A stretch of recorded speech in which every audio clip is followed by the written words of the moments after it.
happens to those responsible for a white-collar crime in tonight's Missouri Lawyers Weekly.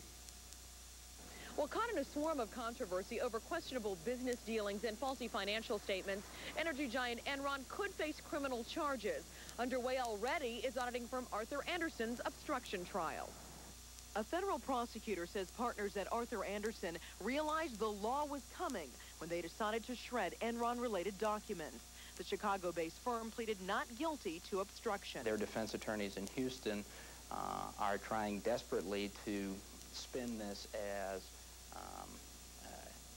Arthur Andersen is a company that employs roughly 30,000 people.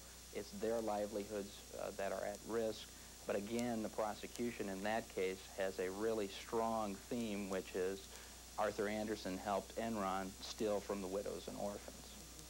Just last month, a Belleville man who prosecutors say stole more than $50 million faced conspiracy charges for mail and wire fraud.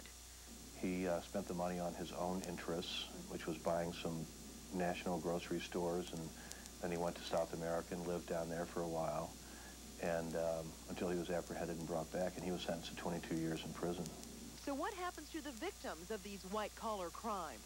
But oftentimes in these schemes, millions upon millions of dollars are stolen, and the defendant doesn't necessarily have the ability to make millions and millions of dollars to pay it back.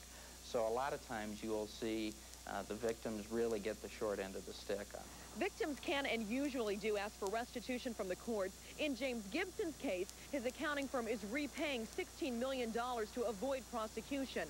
The courts were also able to seize about $2.5 million from Gibson's assets.